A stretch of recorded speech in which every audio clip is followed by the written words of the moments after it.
Bienvenidos, worldwide fans of the planet's hottest entertainment with an edge. I'm En Fuego here, welcoming you to Enfuegotainment, my namesake program, for a Rápido Fuego review. Once again, doing some thoughts on none other than the recent in-theater / drive-in release entitled Synchronic. So this stars Anthony Mackie, but more importantly than his awesome performance in this, which we'll get to in a little bit, it is most definitely the most accomplished work that I have seen from a couple guys that I have been following for a number of years now. First I saw The Endless, which was their 2018 melding of like drama with a little bit of sci-fi and some thriller aspects and whatnot. They also did a film called Spring, which was a Patreon request at one particular point here, kind of a monster Euro love story sort of thing. And then even since their debut Resolution, which I technically watched last, all three of their previous films were very impressive and just showed kind of a maturity and just a refinement despite dealing with lower budgets. I'm talking about none other than Moorhead and Justin Benson. They are the dueling filmmakers behind this. They also do the cinematography and the writing and stuff. And this one, you've got Benson writing, them co-directing. Once again, or was it Moorhead that wrote? I can't remember. I get the two of them confused, but they're an awesome duo, man. And this is, it's visually the most impressive thing I've probably seen from them, although The Endless definitely had some cool little camera tricks and stuff with like seeing multiple moons in the sky and things of that nature. But yeah, so the premise of this one, which is intriguing, is that there is this new synthetic street drug called Synchronic. And so basically what the people behind it were doing was, you know, taking these like narcotics essentially and making something as close to the active ingredients as possible, trying to find similar effects. But I mean, really, more so than anything, it's like trying to get as close to the illegal illicit substances as possible, and yet and so that they can actually, you know, have it in stores like head shops most notably. And so what this drug is essentially doing is it makes people, without getting into too much spoiler territory, which is what I do not want to do here, but basically it sends you back in time to that exact same spot, and you know, you're only there for like 6-7 minutes, usually less than 10, something like that. And yet, depending on how old you are, there is a possibility to actually get stuck there as opposed to actually making your way back. And so this is a drug that comes under the scrutiny of Mr. Anthony Mackie, and him and his partner as well, whose daughter goes missing. There is suspicion that, you know, she could have been doing this stuff, and even though it's been pulled from pretty much all these head shops and stuff, and you do in turn meet the creator of the drug at one point early on in the film, who is trying to get it out of the hands of people because of how potentially dangerous it is. Yeah, I mean, Anthony Mackie's performance is very tortured, and yet he takes on a very noble pursuit in trying to find this daughter of his partner. And his partner is that dude who played, I forget the name of the actor, but he was Christian Grey in those goddamn 50 Shades movies, of which I was only subjected to the very first one a number of years ago on a Valentine's Day by the woman that I was dating at the time. But I haven't really seen him in anything else.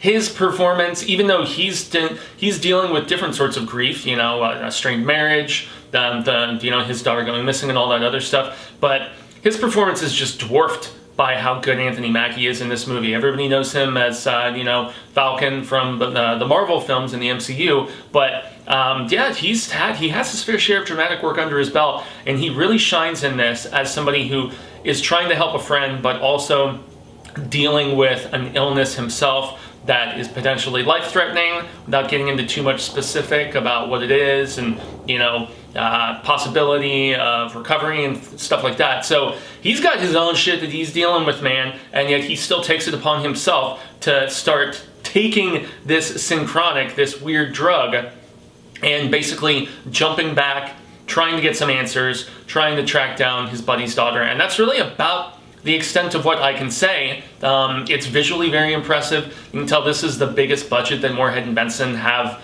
at least from what I gauge, ever had for any previous feature, although Spring definitely brought it in some of the creature transformation stuff with this one particular character in it. But I mean, this just felt like, whereas that was a very intimate film, just like Resolution and The Endless was, this one feels, despite some of the emotional intimacy that we get from Anthony Mackie, just based on the scope and the scale of all of this. I mean, I'm a sucker for time travel films, you know, whether it's, I mean, obviously everybody knows Back to the Future, but whatever else, man, I just really enjoy the dangers of going back and maybe not being able to return or setting something else in motion, whatever it may be. And so he jumps to some various times in history. It's beautifully shot in New Orleans as well. Or at least that's where it takes place. To the best of my knowledge, it was Nolan's. It wasn't someplace like in Georgia or wherever else that was trying to masquerade as it. But the different settings that he returns to, Anthony Mackie being a, you know, badass brother, when he returns to like certain eras, and there's some definite hatred being the South and everything of him as a black man, that creates some very tense situations. He goes at one point early on as far back as like the Ice Age. So I mean, that just shows the significantly larger scope and scale, as I said, of this film, and just the different periods that he goes to in his search of his friend's daughter. There's some very interesting like visual kind of like the actual disappearance factor. It's trippy. I do like when films incorporate this sort of psychedelic aspect to them, which I really appreciate. There's another very interesting sci-fi time travel film. I want to say Synchronicity, you know, which is another one that I saw in the last few years that, not similar vibes to this. That one's like straight up love story, but I don't know. I just like these sort of like big ideas and the execution, despite some like issues here and there with some of the explanation and some of the logic. And also, I didn't really feel like, even though the Christian Grey dude, Mackie's partner, he didn't shine as much in those scenes, but they didn't really give him as much time to develop.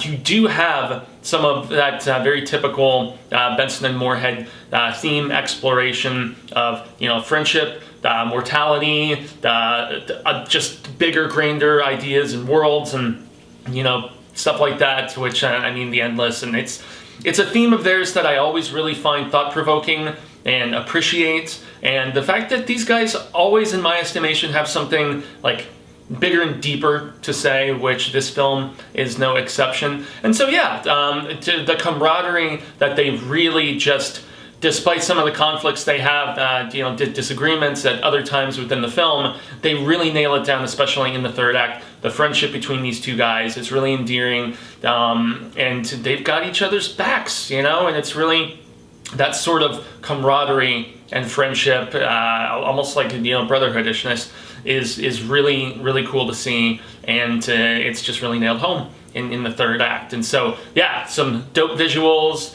compelling setup, may have like a little, you know, flaw in the logic here and there, or at least lack of explanation, you know, but beyond that, this was a very impressive movie, and it's one that everybody, if you're not willing to go to a drive-through, or like, you know, if you're really scared still of going to a theater, this is definitely one that I feel like needs to be seen on a bigger screen because of some of the stuff that they do and showing those time periods and whatnot. So if you're feeling up for it, if you even have the capability to do this, whatever part of the country or world that you're in, I definitely recommend it. If not, I'm not sure when it's going to be on VOD platforms or anything like that. So many different films are having that dual release in this, you know, continued corona situation. But yeah, this is definitely one that I recommend. The consistency of these guys really impresses me, and I even went back and revisited The Endless. That one's a little longer in the tooth, but still, all of their films have intriguing and interesting things to say. So I am definitely giving this 4 out of 5 Fuego Fireballs. It is, at least in my personal estimation, hashtag certified Fuego. That would once again be Synchronic, starring Anthony Mackie. So I've been Jaime En Fuego. Y'all can find me on all social media sectors like Twitter, Instagram, Facebook, here on YouTube, where recently I started coverage of the new second season of The Mandalorian. Cannot wait for more of that in the coming weeks. That first episode, Chapter 9, was super dope, The Marshal. So yeah, hear my thoughts on that. Also, recent ones that I've done were Borat's subsequent film and also the new Sofia Coppola film, On the Rocks. So yeah, I put out videos usually a few times a week, and if you are not familiar for whatever reason, I am part of a larger YouTube channel, so please like, share, subscribe here. It means a hell of a lot. But also, if you like more spectacular stuff, jump over to the bigger channel, which is youtube.com/The Horror Show channel. As you see spread out below, y'all. We do at least one episode a day over there. We just got word that we are going to be returning to the International Horror Sci-Fi Film Festival, which is later this month here in the Phoenix metropolitan area. There's going to be lots of coverage coming from that. We also did films recently like The Craft Legacy. Oh boy, what else? Come Play. We've been to the theater a little bit. And yes, lots of great VOD stuff there as well.